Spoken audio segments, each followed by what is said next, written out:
दुनिया एक बार फिर खतरनाक वायरस के खतरे से सहमी हुई है। साउथ अफ्रीका में इबोला वायरस के मामलों ने स्वास्थ्य एजेंसियों की चिंता बढ़ा दी है।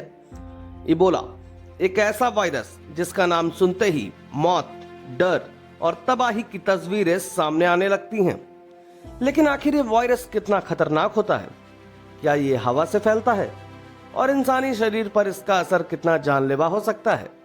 इन्हीं सवालों के जवाब जानने के लिए हमने बात की NBRI के डायरेक्टर डॉक्टर अजीत कुमार शासनी से, जिन्होंने इबोला वायरस को लेकर कई अहम जानकारियां साझा की। डॉक्टर शासनी ने बताया कि वायरस को विज्ञान में सजीव और निर्जीव के बीच की कड़ी माना जाता है, यानी जब तक वायरस किसी जीवित कोशिका या इंसानी शरीर के संपर्क में नहीं आता तब तक वह निष्क्रिय अवस्था में पड़ा रहता है।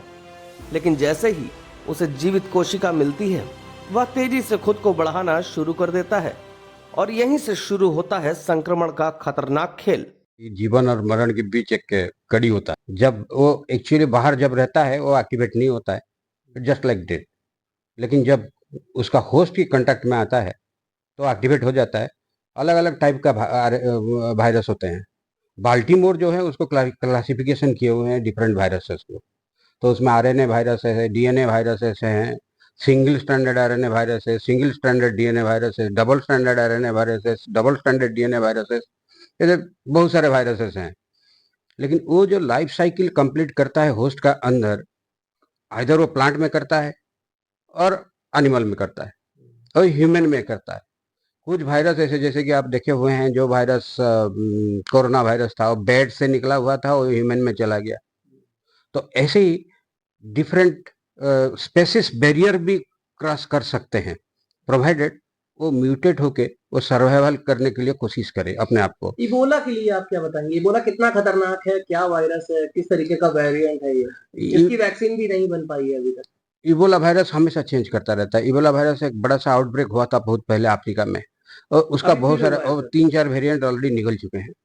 जब जब वेरिएंट निकलते हैं फिर आउटब्रेक होता है। अभी भी एक वेरिएंट निकला हुआ है जो आउटब्रेक होता है, आउटब्रेक हुआ है अभी। तो वो वायरस जो है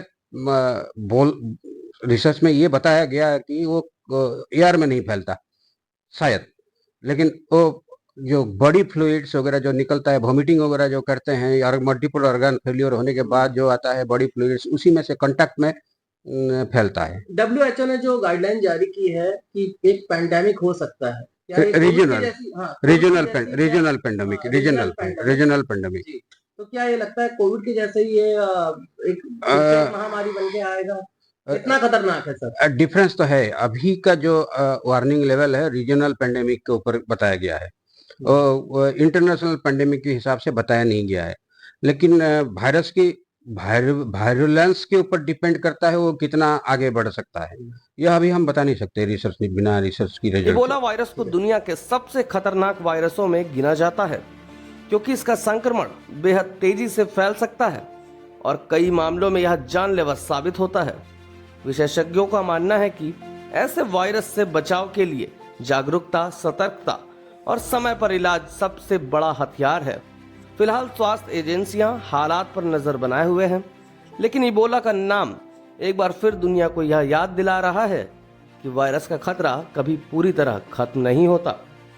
देश और दुनिया की तमाम खबरों के लिए आप बने रहें द फ्रंट लाइन्स के साथ।